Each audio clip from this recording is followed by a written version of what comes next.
तो अयोध्या में आज योगी सरकार भव्य दीपोत्सव मनाएगी और इस मौके पर अयोध्या नगरी करीब 12 लाख दियों से रोशन होगी।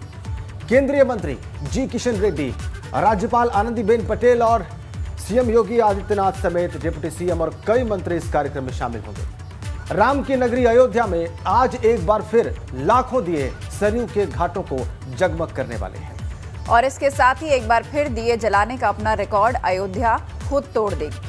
आज छोटी दीपावली के दिन आयोजित होने वाले दीपोत्सव पर कुल 12 लाख दिए जलाए जाएंगे। सरकार 9 लाख दिए सरयू तट पर, राम की पैड़ी 3 लाख दिए अयोध्या के मठ मंदिरों में जलाने की तैयारी कर चुकी है।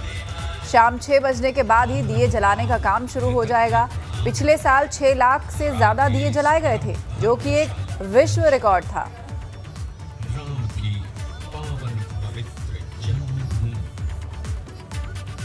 और अब बात दिवाली त्रेता युग वाली। 5वें दीपोत्सव को लेकर भगवान राम की नगरी अयोध्या में भव्य तैयारियां चल रही हैं और इस बार 9.5 लाख दीप जलाने की तैयारी है, जिससे पूरी अयोध्या जगमगाने लगेगी। तो कैसी है तैयारी, आइए आपको इस रिपोर्ट में दिखाते हैं।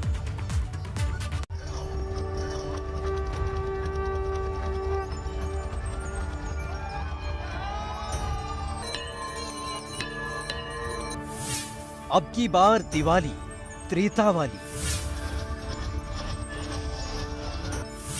सज गया अयोध्या धाम, आने वाले हैं सीताराम। राम की नगरी में भव्य दीपोत्सव की तैयारी। एक साथ जलेंगे 9,51,000 दीप, बनेगा विश्व रिकॉर्ड।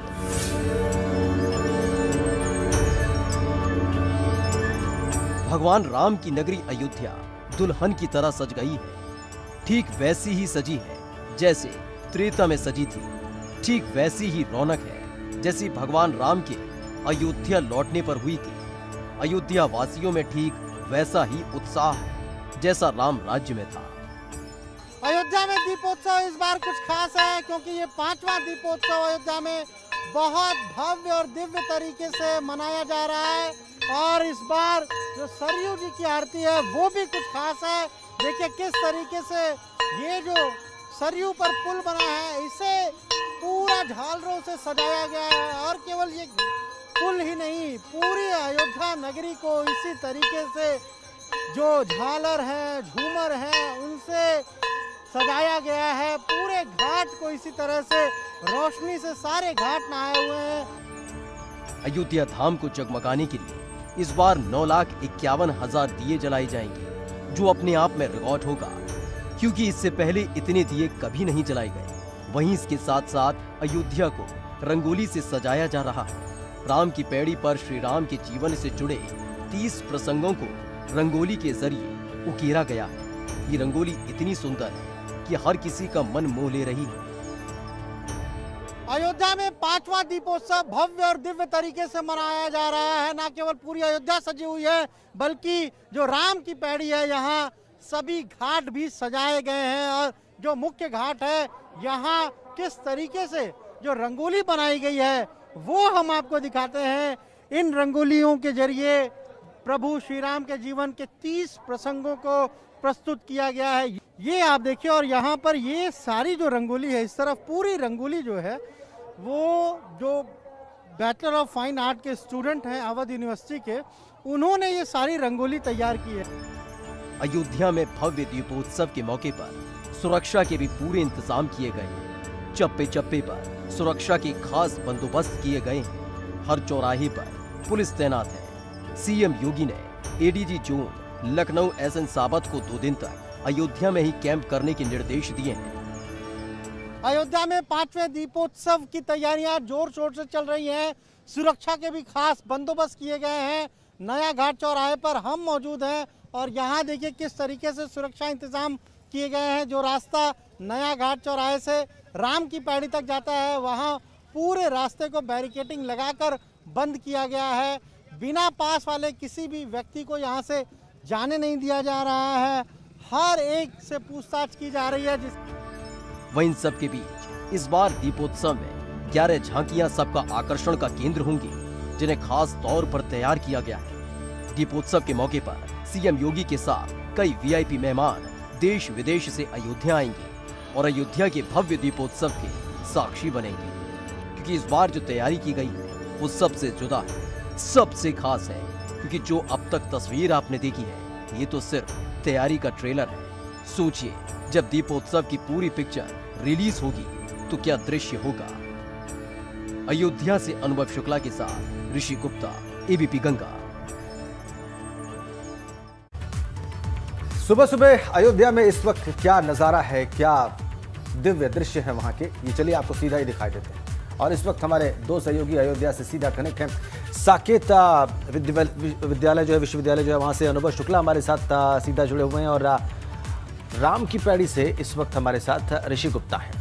तो पहले हम ऋषि के पास चलेंगे। ऋषि, आप सबसे पहले वहां के दृश्य दिखाएं और बताएं कि पिछले 4 वर्षों की तुलना में इस बार और क्या जोड़ा गया है और क्या विशेष किया गया है। जी, आपको बता दें कि पिछले वर्ष 5,51,000 दीप जलाए गए थे, तो इस बार जो है 9 लाख दीपक जलाए जाएंगे। और आप राम की पैड़ी का नजारा देखिए कि कितना अद्भुत नजारा है। ये चित्र बनाए गए हैं, अवध विश्वविद्यालय के वॉलंटियर्स ने चित्र बनाया है। जैसे देखिए, पुष्पक विमान से प्रभु श्री राम अयोध्या आ रहे हैं। ऐसे देखिए कई ऐसे प्रसंग बनाए गए हैं जो अपने में एक अद्भुत है। और साथ ही साथ ये दिन का नजारा है जब वो शाम होगी। आज वो शाम आने वाली है जिसका लोगों को इंतजार था। आज जो है दुल्हन की तरह सज कर संवर कर अयोध्या तैयार हो जाएगी। आज दीपोत्सव का आगाज शुरू हो गया है। आज जो है प्रभु श्री राम पुष्पक विमान से अयोध्या पहुंचेंगे और जिनका राम राज अभिषेक प्रभु श्री राम का सूबे के मुख्यमंत्री योगी आदित्यनाथ करेंगे, तो उनके साथ ही साथ राज्यपाल आनंदीबेन पटेल मौजूद होंगी और कई विदेशी मेहमान भी शिरकत करने आ रहे हैं। तो यूं कहें आज जो शाम होगी वो एक अद्भुत नजारा हो अयोध्या का। वो दुल्हन की तरह सज कर संवर कर अयोध्या तैयार हो गई है। और जब शाम होगी और कुछ ही समय का वक्त बचा है जब अयोध्या एक बार फिर त्रेता युग की अयोध्या दिखाई देगी। आप राम की पैड़ी का नजारा देखिए, ये दीपक किस तरह से बिछाए गए हैं।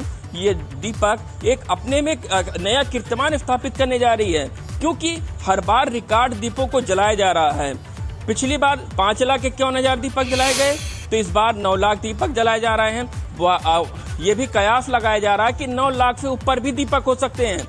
जब शाम को काउंटिंग होगी तो एक अद्भुत इसका नजारा होगा। जब यहाँ पे लाइटें रात को जलेंगी, ये दीवालों पे लेजर शो दिखाया जाएगा। सूबे के मुख्यमंत्री योगी आदित्यनाथ मौजूद होंगे, तो वॉलंटियर्स मौजूद होंगे। तो यूं कहें कि एक अद्भुत नजारा होगा शाम का। बस कुछ ही वक्त बचा है, जब शाम की घड़ी जब करीब होगी और दीपोत्सव का आगाज होगा, तो वहीं जो साकेत महाविद्यालय से जो है 11 प्रसंगों पे झांकियां निकाली जाएंगी, जिसमें एक अपने में नया कीर्तिमान स्थापित करने जा रहा है। क्योंकि अलग अलग प्रसंगों पे झांकियां भी निकाली जा रही हैं। जैसे जो महिला सम्मान सुरक्षा की है बात, वो भी निकाली जा रही है। गुंडा राज मुक्त हुआ, उस पर भी झांकियां निकाली जा रही है। तो वही झांकियां भी निकाली जा रही हैं और साथ ही साथ पुष्पक विमान से अयोध्या प्रभु श्री राम लौट रहे हैं। तो यूं कहें कि जो नजारा होगा अयोध्या का वो एक अद्भुत होने वाला है वाकई में। और आज अपने आप में कीर्तिमान यहाँ पर बनेगा। एक भव्य, एक दिव्य स्वरूप में ये जो लाखों दीपक वहाँ लगाए गए हैं प्रज्वलित होंगे, तो एक अलग ही दृश्य पूरे देश नहीं दुनिया में जाएगा। साकेत विद्यालय से हमारे साथ अनुभव शुक्ला है। अनुभव, किस तरह का वीआईपी मूवमेंट रहने वाला है? और वहीं हेलीपैड भी बनाया जाता है, प्रधानमंत्री मुख्यमंत्री यहीं उतरते हैं आके। तो आज कौन कौन पहुंच रहा है दीपोत्सव?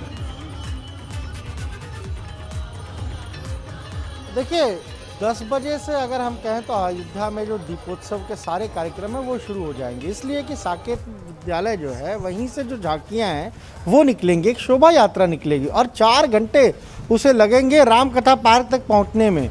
फिर वहां पर जी किशन रेड्डी जो केंद्रीय पर्यटन मंत्री हैं वो आएंगे 2:15 बजे।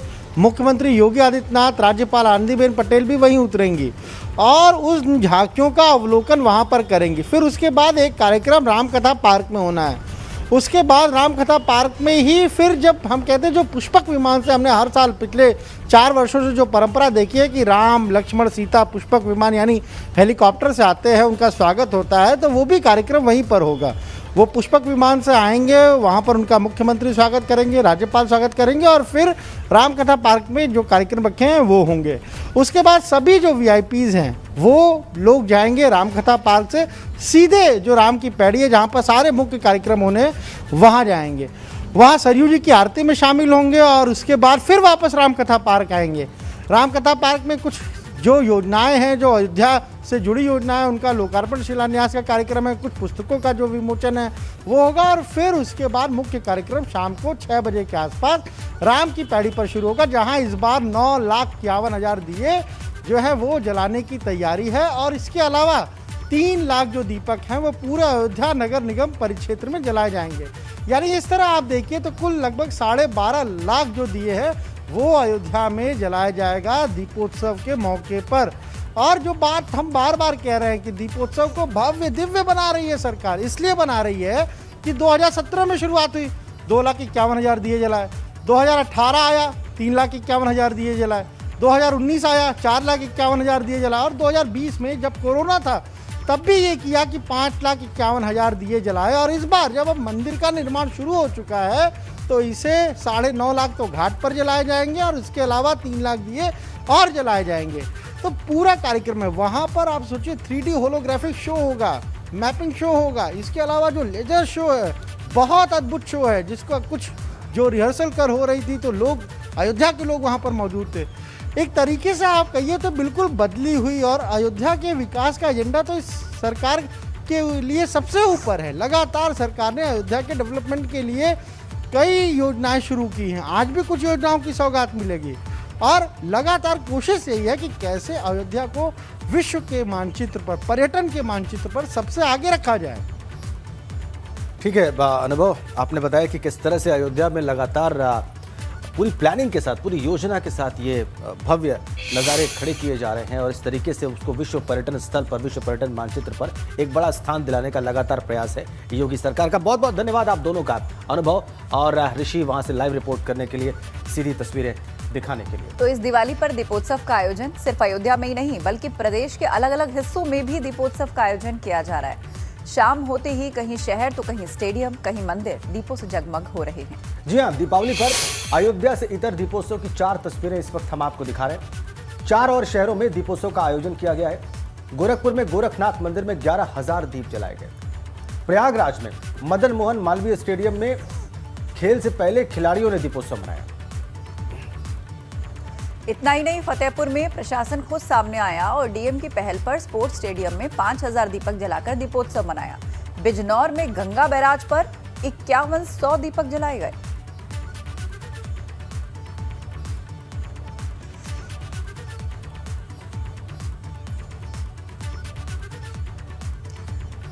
यूपी चुनाव से पहले सियासी दल खुद को मजबूत करने में लगे हैं। हर पार्टी जोड़ तोड़, रूटने मनाने, कुनबा बढ़ाने की कसरत में है। चुनावी नफा नुकसान गुणा गणित समझने के बाद हर कोई सियासत की शतरंज की बिसात बिछाने में लगा है ताकि चुनाव से पहले सिंहासन तक पहुंचने वाले वजीर को सेट किया जा सके। और इसी कड़ी में सुभाषपा अध्यक्ष ओपी राजभर ने बांदा जेल जाकर मुख्तार अंसारी से मुलाकात की। दोनों के बीच करीब 1 घंटे तक ये मुलाकात चली। हालांकि मुलाकात में किन बिंदुओं को लेकर बात हुई है इसको गोपनीय रखा।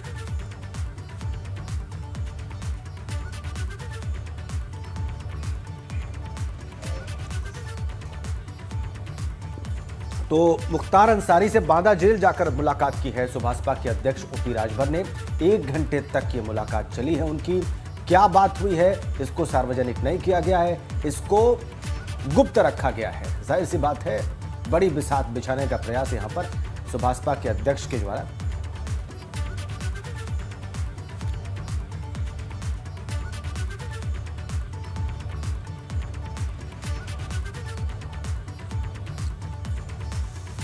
तो चलिए आस्था, ये तो आपने देखा कि कैसे राजनेता जो है बिसात बिछाने में लगे हैं। और अब मैं आपको ग्राफिक्स के जरिए दिखाने जा रहा हूं एक का दूसरे माफिया डॉन की मुश्किलें किस तरह से बढ़ने जा रही हैं। बिल्कुल, राजेंद्र के पास आपको लिए चलेंगे, लेकिन आपको बता दें कि चुनाव करीब है। ऐसे में माफिया डॉन बाहुबली नेताओं की खबर इसलिए भी अहम हो जाती है क्योंकि यूपी की सियासत में माफिया डॉन बाहुबली अपनी एक खास जगह रखते हैं। तो चलिए सीधा आपको राजेंद्र के पास ले चलते हैं, वो हमें बताएंगे कि उनके पास क्या अहम जानकारी है। Rajendra, over to you. धन्यवाद आस्था। चलिए फिर बताते हैं, जैसा कि वादा था हमारा, तो जेल में बंद माफिया डॉन अतीक अहमद पर कानूनी शिकंजा कसता जा रहा है। बाहुबली अतीक अहमद पर कोर्ट ने आरोप तय कर दिए हैं। ये आरोप 5 साल पुराने एक मामले में तय किए गए हैं। दरअसल अतीक ने 14 दिसंबर 2016 की शाम 4 बजे डीम्ड यूनिवर्सिटी में घुसकर मारपीट की, तोड़फोड़ को अंजाम दिया था और इसको लेकर अब एमपी एमएलए कोर्ट ने अतीक अहमद के खिलाफ आरोप तय कर दिए हैं। चलिए अब आस्था आपको बता दें कि निर्दलीय तो कभी अलग अलग सियासी दलों के सहारे माननीय बनने वाले, इसके बारे में आपको आस्था बताएंगे विस्तार से। ओवर टू यू आस्था। शुक्रिया राजेंद्र। तो अपने दर्शकों को बता दें कि निर्दलीय भी कभी अलग अलग सियासी दलों के सहारे माननीय बनने वाले माफिया डॉन की इस फैसले के बाद मुश्किल जरूर बढ़ती दिख रही है, और इसलिए भी ये अहम हो जाता है क्योंकि इस बार अतीक ओवैसी की बैसाखी पर अपनी सियासी किस्मत आजमाने की तैयारी कर रहे हैं। बिल्कुल, तो इस तरीके से जो है लगातार नई नई चीज़ें करने का प्रयास, नए नए गठबंधन, नए नए गठजोड़ और इन मुलाकातों के जरिए नए समीकरण बनाने का प्रयास लगातार। जी हाँ, बिल्कुल। और आने वाले चुनाव से पहले और किस तरह की रिस्ट्रक्चरिंग होगी और फाइनल स्वरूप क्या बन के निकलेगा, किस तरह विपक्ष का मोर्चा खड़ा होगा, इस पर हमारी नजर बनी रहेगी। बिल्कुल, और आगे बढ़ते हैं। लखीमपुर खीरी के तिकोनिया में हुए हिंसा के मामले के मुख्य आरोपी केंद्रीय गृह राज्य मंत्री अजय मिश्रा के बेटे आशीष मिश्रा की जमानत अर्जी पर आज सुनवाई होगी। इससे पहले 28 अक्टूबर को जमानत पर सुनवाई होनी थी, लेकिन तारीख को आगे बढ़ा दिया गया।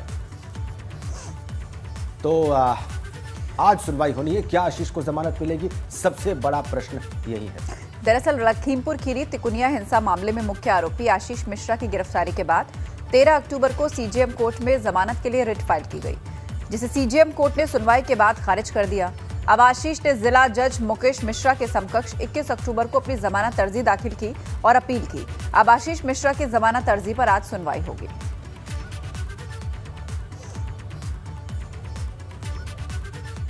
आज आशीष मिश्रा की जमानत अर्जी पर सुनवाई होगी और इस पर सबकी निगाहें।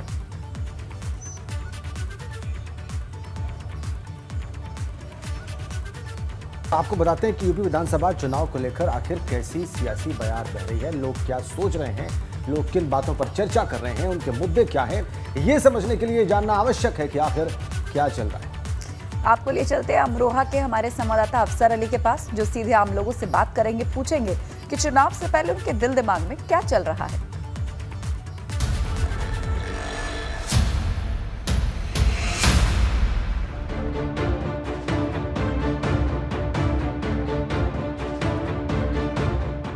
बाईस के चुनाव को लेकर जनता में क्या चल रहा है, और मैं अमरोहा में हूँ। क्या लगता है 2022 के चुनाव को लेकर? देखिए, हमारा मानना ये है कि जैसे हमारे योगी जी, मोदी जी कई सारी योजनाएं निकाली हैं इन्होंने, जैसे आयुष्मान कार्ड हो गया, अब डिजिटल इंडिया हो गया, मेक इन इंडिया हो गया, ऐसे कई सारी चीज़ें निकाली हैं जो कहीं ना कहीं हम सभी लोग, जितने भी लोग हैं पूरे देश भर में, कहीं ना कहीं उसका फ़ायदा ज़रूर उठा रहे हैं। अब जैसा कि हमें ये पता है, कई सालों से, बहुत ही ज़्यादा सालों से यहाँ हाईवे, सड़कें ख़राब थीं, हाईवे ऊबड़ खाबड़ थे। इंडिया में, पूरे एशिया में, बल्कि पूरे एशिया में सबसे बड़ा हाईवे बनने जा रहा है, जो लखनऊ से प्रयागराज को जोड़ रहा है। बस हमारा यही मानना है कि हमारा यही एक नारा है, अब की बार 300 पार। जो कभी उत्तर प्रदेश में नहीं हुआ वो इस बार हो रहा है। कोर्ट में वकीलों को गोलियां मारी जा रही हैं। इन चीज़ों को क्यों भूल जाते हैं ये लोग? कैसे? अच्छा, आप एक बात बताइए, सरकार पलटवार कैसे करती, कैसे पलटती सरकार? सरकार खाली विकास से नहीं पलटती, सरकार खाली पुल बनाने से, सड़कें बनाने से नहीं आती। आप ये बताइए, नौजवानों को रोजगार कितना दिया है आपने? बताइए आप मुझे। आप ये बताइए, आपने कंपनीज कितनी लाए? आप ये बताइए, फैक्ट्री कितनी खुलवाई हैं आपने उत्तर प्रदेश में? क्या लगता है भैया, इस बार चुनाव को लेकर क्या मुद्दे रहेंगे? भाई, जनता बीजेपी सरकार से बहुत परेशान है और जितने वादे मोदी योगी सरकार ने किए थे पूरी तरह से फेल है। उन्होंने अपने घोषणा पत्र में युवाओं को रोजगार देने की बात कही थी, ना ही युवाओं को रोजगार दिया है। इस सरकार से छात्र परेशान है, नौजवान परेशान है, किसान परेशान है, महिलाएं परेशान है।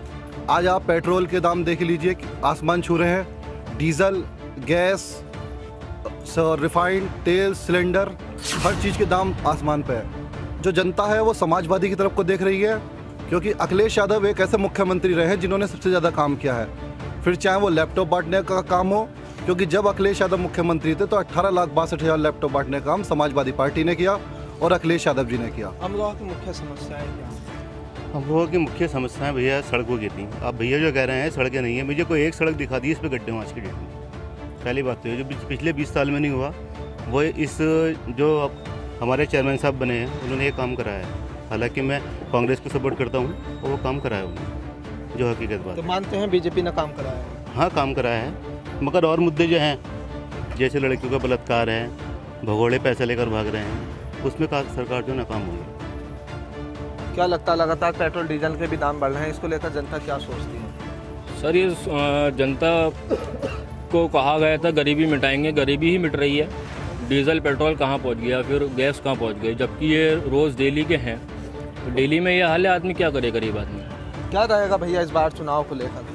जी, मेरा मानना तो ये है कि भारतीय जनता पार्टी को आना चाहिए दोबारा सत्ता में, क्योंकि एक बार आकर कोई भी पार्टी सिद्ध नहीं कर सकती कि वो मतलब अचानक से सारे काम कर दे या सारे भ्रष्ट नेताओं को दूर कर दे, जो भी है ऐसा नहीं कर सकती है। और बात रही बलात्कार की, तो ये पहले ही पार्टियों में भी हुआ करते थे, पर उसमें बहुत सुधार किया इन लोगों ने। जैसे पहले ज़्यादा हुआ करते थे, अब बहुत कम होते हैं। ये नहीं कह सकते। जनता का मानना तो ये होता है कि जो पार्टी सत्ता में होती है वो गलत ही होती है।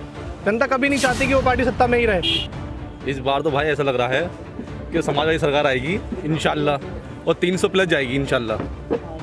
अखिलेश यादव हमारे मुख्यमंत्री बनेंगे और महबूब अली जो है कैबिनेट मंत्री बनेंगे इस विधानसभा के इंशाल्लाह। तो ये थी अमरोहा की जनता, जिनका अलग अलग जो है अपने मुद्दे रखे, एबीपी गंगा के सामने अलग अलग जो है प्रतिक्रियाएं दी। और अमरोहा का जल निकासी का मुद्दा अहम माना जाता है और 2022 का जैसे ही चुनाव नज़दीक आ रहा है, इसी तरह से राजनीतिक पार्टियां भी सक्रिय हो गई हैं और अपने अपनी जीत का दावा भी कर रही हैं। अफसर अली, एबीपी गंगा, अमरोहा।